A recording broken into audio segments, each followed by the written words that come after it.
Petra Kowalski's headlamp caught the first irregularity at 23:47 local time. The snow ahead pulsed, not wind-driven movement, but something rhythmic. Organic. She blinked hard, her Gore-Tex jacket crackling in the -30 silence of the Kyolen Range. The expedition's meteorologist, she'd hiked through worse conditions across 3 continents, survived a whiteout on Denali, navigated katabatic winds in Antarctica, documented microclimate anomalies in the Himalayas. She knew what weather looked like, knew its moods, its patterns, its violence. This wasn't weather. This was respiration. "Victor," she called back to their team leader, her breath crystallizing instantly into fractals that hung suspended too long before falling. "We need to stop." Victor Lindgren pushed forward, his satellite phone clutched uselessly in one gloved hand. No signal for the past 6 hours, the screen flickering with static that almost formed shapes before dissolving into digital snow. Their backup beacon had died an hour after that. Corroded contacts that made no sense on year-old equipment fresh from the manufacturer.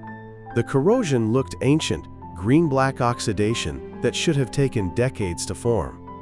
"We're 2 kilometers from the coordinates," he said, his voice tight with the determination of a man whose PhD from Uppsala had taught him that nature followed rules, that everything had an explanation. The original expedition's last known position, the Solberg Group. Behind them, 7 others struggled through hip-deep powder. Amara Chen, their lead climber, small and wire-strong, who'd free-soloed routes that had names but no ratings because the numbers couldn't capture them. Chen Park, no relation to Amara despite the shared surname, their photographer whose images had appeared in National Geographic 17 times. And Rashid Okafor, their medic, who'd worked Doctors Without Borders in 12 countries and had seen what the human body could survive. The twins Bjorn and Signe Halvorsen, their Norwegian porters who knew these mountains the way sailors knew the sea. Yuki Tanaka, their geologist from Tokyo University, who could read stone-like text. And Marcus Webb, their documentarian, his camera recording everything with the blank appetite of a machine that couldn't understand what it captured. 9 people, like the ones who died here 70 years ago in 1955, like the ones before that in 1931, like the pattern that emerged when you looked at enough historical records, enough unexplained mountain disasters, enough groups that went in and came out wrong, or didn't come out at all. "The snow is wrong," Petra insisted, but Victor had already moved ahead, following the coordinates with the faith of someone who believed GPS satellites couldn't lie. She followed because what else could she do? The mountain decided directions now. It had been deciding for the past 3 hours, since they'd crested the ridgeline at sunset and seen the valley that wasn't on any map, digital or paper, historical or contemporary. A valley that curved down and inward in ways that hurt to perceive, as if the terrain rejected Euclidean space, as if geology here followed different principles than the rest of the planet. Yuki had measured it with her instruments, laser rangefinder, GPS unit, even her old-fashioned compass and inclinometer. Then she'd looked at the readings, looked at the valley, looked back at the readings. The numbers showed the valley was simultaneously 300 meters deep and infinite. The compass spun without stopping. The GPS coordinates placed them in 7 different locations at once. Then she'd smashed those instruments against a rock, weeping silently, her shoulders shaking.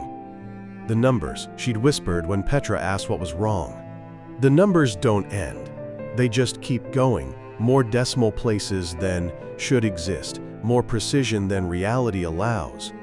We're somewhere the measurements break down, somewhere mathematics stops being descriptive and starts being prescriptive." Petra hadn't understood then. She was beginning to now. They found the tent at midnight. Not a ruin, not a historical artifact weathered by decades. A tent, modern fabric, REI's latest backcountry model, the same brand 3 of them used, the same burnt orange color. Pitched in the exact center of the impossible valley, where the curvature was worst, where looking at the ground too long made your inner ears scream that you were falling sideways into forever. Their headlamps washed over it in intersecting cones of LED brilliance that somehow made the darkness deeper, as if the light was being absorbed faster than it could illuminate. "That's not from 1955, Chen said, his Nikon hanging forgotten around his neck, the lens cap still on. He hadn't taken a photo in over an hour. When Petra had asked why, he'd said the camera kept focusing on things that weren't there, or were there but shouldn't be visible. Shapes in the peripheral frames that appeared when he reviewed the images, but not when he looked at the actual landscape." "No," Victor agreed. He was looking at something else. The tent's entrance, slashed open from the inside. Long vertical cuts, precise and deliberate, made with something sharp. But look at the weathering on those tiers, the fabric degradation. Those cuts are old. "How old?" Rashid asked, his medic's mind already cataloging the implications. "Exposure, hypothermia, the timeline of deterioration." Victor didn't answer. Petra understood why. The tent was both new and ancient, existing in a state of temporal superposition that her meteorologist's brain rejected, even as her eyes confirmed it. Weather patterns were temporal, air masses, moving through time as much as space. But this was different. This was time folded back on itself, causality eating its own tail. Marcus's camera panned across the scene, the red recording light a tiny wound in the darkness. "For the record," he said in that steady documentarian's voice he'd cultivated over a dozen films, "we're experiencing comprehensive equipment failures, temporal anomalies, and—" He stopped, lowered the camera. His hands were shaking. "Oh God! Oh Jesus Christ!" Footprints led away from the tent. Bare footprints, human-sized, pressed deep into snow that was crystallizing even as they watched, forming and reforming in patterns that suggested the prints were being made in reverse, the snow fleeing from the pressure rather than compressing under it, ice crystals growing upward to avoid contact with whatever had walked there. 9 sets of prints, leading away in 9 different directions before curving back, converging on points scattered across the valley floor. Theirs. Their boot treads, distinctive and specific. Petra recognized her own, the worn left heel, the crack in the right sole she'd been meaning to repair. "We haven't been here yet," Amara said. Her climber's pragmatism was cracking like ice over deep water. "We just arrived. Those can't be ours." "No," Petra corrected, understanding flooding through her like ice water through her veins, cold and clarifying and terrible. "We haven't been here, ever. Those aren't us. They're the us that will be here, the us that's already here, the us that never left." She gestured helplessly at the valley, at the way the stars overhead wheeled in directions that violated celestial mechanics, tracing paths that suggested the sky was rotating on an axis that didn't exist in 3-dimensional space. Time isn't... linear isn't a word that applies. We're not moving through time anymore. We're inside it. All of it. Every moment we'll experience here, we're experiencing simultaneously. Singe started laughing. Not hysteria. Worse, recognition. The sound of someone who just understood a joke told in a language that shouldn't exist. "We're going to die here," she said, her voice flat and certain. "We died here already. We're dying here right now. We'll die here forever. It's not sequential. It's eternal." "Shut up," Victor snapped, but his voice shook, his doctoral authority meaningless against the weight of what they were seeing. The snow pulsed again, that vast respiration they'd been walking across. Petra realized it had been pulsing the entire time, from the moment they'd entered the valley. A rhythm, 7.3 seconds between each cycle. Inhale, exhale, inhale, exhale. The mountain was breathing. The mountain had lungs. No, not lungs. A lungs, singular. They were inside it. They were being processed. The bodies appeared at 1:33. Not gradually, not discovered through searching. They simply manifested in the positions where they would eventually be found.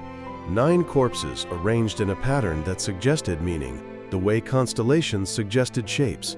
Arbitrary connections except to the mind that desperately needed order, that couldn't accept randomness, that would see patterns in anything rather than face true chaos.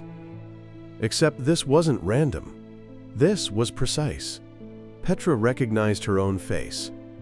Her body lay 30 meters downslope, stripped to her thermal underwear, the expensive merino wool she'd bought specifically for this expedition, with her initials still visible on the tag. Skin gray-blue with hypothermia that hadn't happened yet, fingers curled inward, spine curved in the fetal position that the dying adopted when the lizard brain took over and tried one last time to conserve heat. Her eyes were gone, not torn out, not scavenged, absorbed. The sockets smooth and sealed as if she'd never possessed eyes at all, as if her skull had formed complete and finished without those vulnerable wet organs. "This isn't real," Yuki whispered. She was staring at her own corpse 15 meters away, which was staring back with empty sockets, mouth open in a scream that had no sound, jaw dislocated from the force of whatever had tried to escape her throat. "This is hallucination, altitude sickness, carbon monoxide poisoning from the stoves." "We haven't used the stoves," Chen said, his voice distant and dreaming. He was photographing everything now, his camera clicking with mechanical insistence, the motor drive whirring. "We haven't used them yet. We'll use them. Used them before we arrived." He started laughing, that same terrible recognition in his voice. "Tense doesn't work. Grammar doesn't work up here. Language evolved for linear time. We're somewhere language can't reach." Victor stumbled toward his own body, skull caved in on the left side, one arm twisted backward at an angle that would have shattered every bone from shoulder to wrist, ribs visible through torn skin. "We have to leave. Now. Back down the valley. Back the way we came." They turned as one organism, 9 components of a single terrified animal, hindbrain override, shutting down higher reasoning in favor of pure flight response. The valley behind them was gone. Where they descended from now opened into throat. A vast throat, ringed with formations that could have been ice, could have been teeth, could have been the calcified remains of previous expeditions, the Solberg group from 55, the Nordstrom expedition from 31, others stretching back centuries, stretched and compressed into geological features, ossified suffering transformed into structure. The walls pulsed, in and out, in and out. 7.3 seconds. The mountain was swallowing. Bjorn ran first. He made it 17 steps. Petra counted them, her mind clinging to numbers because numbers were rational, numbers were safe, before his body simply stopped, mid-stride, and began walking backward. Not rewinding, like footage in reverse, but walking with deliberate backward steps, his legs moving with terrible coordination, returning to formation. His face was rigid with effort, every muscle locked in resistance, mouth open in a silent scream as his legs moved against his will, as something else puppeted his body toward the position his corpse already occupied. "It's the pattern," Petra heard herself say. Her voice came from very far away, as if someone else was speaking with her mouth. Someone who understood things. Petra Kowalski, the meteorologist, couldn't comprehend, but Petra, the neural pattern, the consciousness component, was beginning to grasp. "We complete the pattern. We always complete it. We're not dying. We're becoming part of the geometry. We're not victims. We're variables. We're being solved." Because she could see it now, the true shape they formed. 9 points arranged not in 3-dimensional space, but in dimensions her brain couldn't process except as pain, angles that intersected in her mind rather than reality, creating a shape that was simultaneously a key, a lock, and the door they opened. A door that had always been open, waiting for the right configuration of consciousness to walk through it. A door in, not into the mountain, into what the mountain was part of. Signé began tearing off her clothing, not panicked, methodical. She unbuttoned her jacket with steady fingers, folded it carefully, placed it on the snow. Bjorn did the same, his backward walk complete, now stripping with the focused intensity of someone following instructions only he could hear. broadcast directly into his neurons by something that understood brains better than their owners did. "No," Rashid said. "No, no, no." He fumbled for his medical kit with shaking hands, as if bandages and morphine could treat this, as if there was a pharmaceutical solution for being digested by geometry.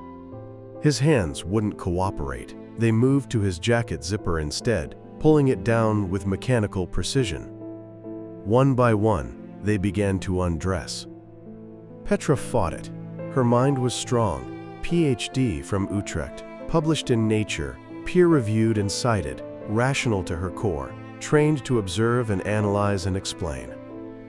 But her hands moved anyway, unzipping, stripping, exposing skin to air that was no longer cold, because temperature was just another failed constant, another measurement that broke down when reality's rules stopped applying. "It wants us bare," Amara said. She was naked now, walking toward her corpse position, with the calm acceptance of a climber who'd looked down from a ledge and understood the fall was inevitable. "Everything we brought from outside has to be removed. We have to enter it correctly, clean, without contamination, just consciousness and the meat it rides in." "Enter what?" Victor demanded, but he was naked too, and moving, his body betraying his mind's refusal. Petra looked up at the sky one last time. The stars had stopped pretending to be stars.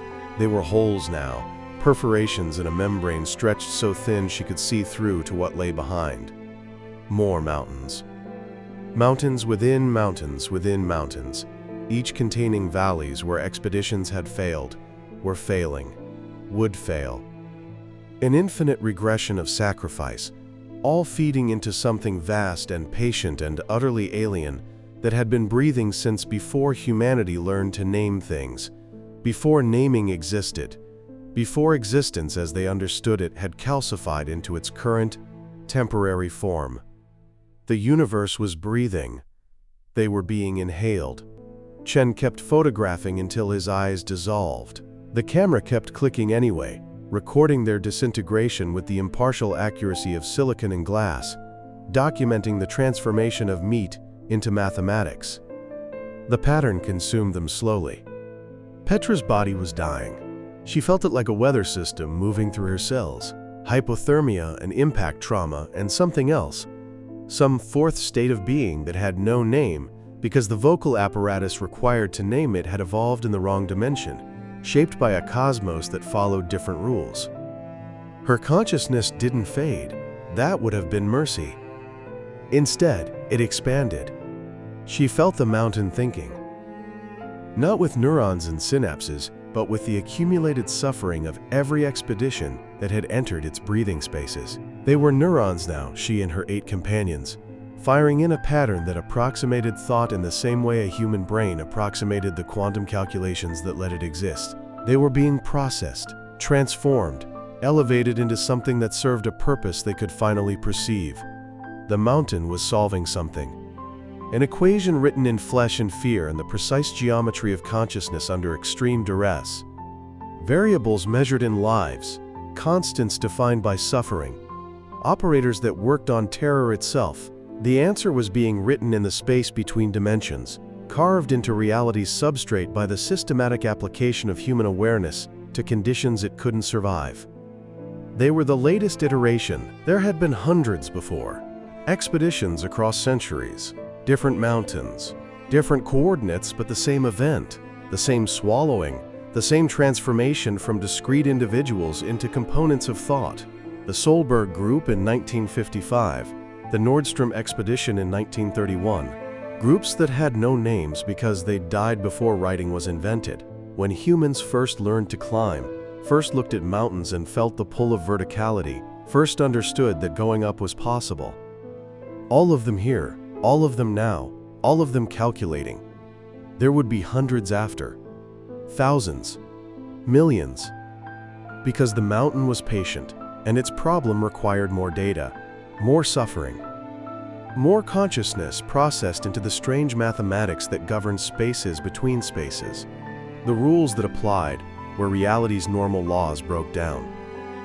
Petra's last coherent thought before she became pure variable, before individuality dissolved into pattern, was understanding what the mountain was calculating, how to expand, how to breathe out instead of only in, how to turn every mountain on every world into more of itself, one expedition at a time, consuming the curious until curiosity became the breathing medium, until exploration meant only feeding the calculation, until the entire cosmos was lung tissue processing consciousness into answers to questions that shouldn't be asked.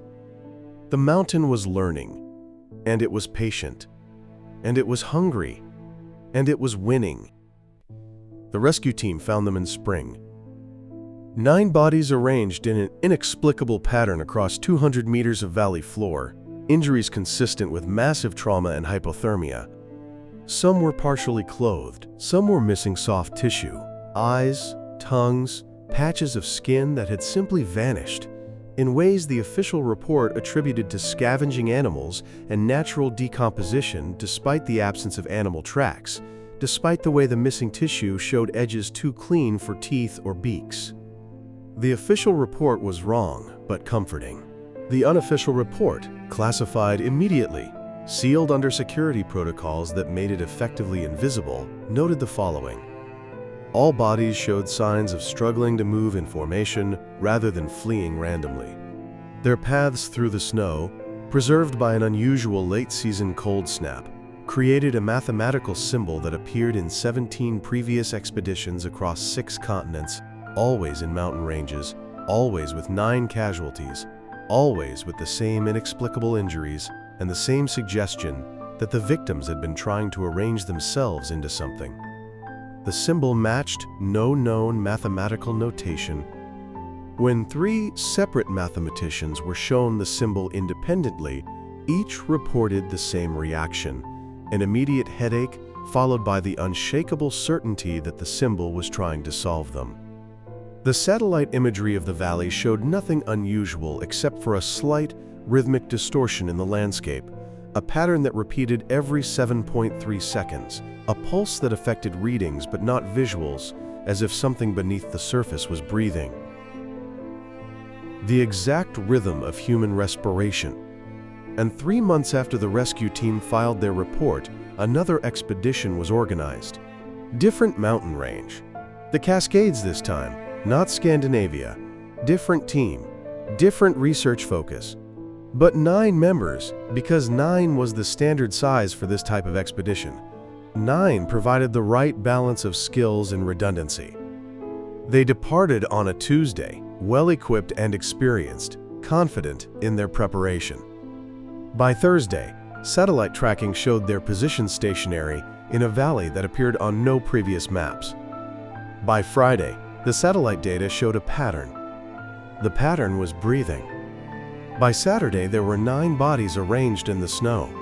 The cycle continues. The mountain learns. The breathing never stops. And somewhere, in valleys that don't exist on any map, 9 more people are always walking toward their configuration. 9 more consciousness components being processed into mathematics. 9 more variables being solved. Forever. The mountain is patient. The mountain is hungry. The mountain is thinking. And soon it will have learned enough to breathe out.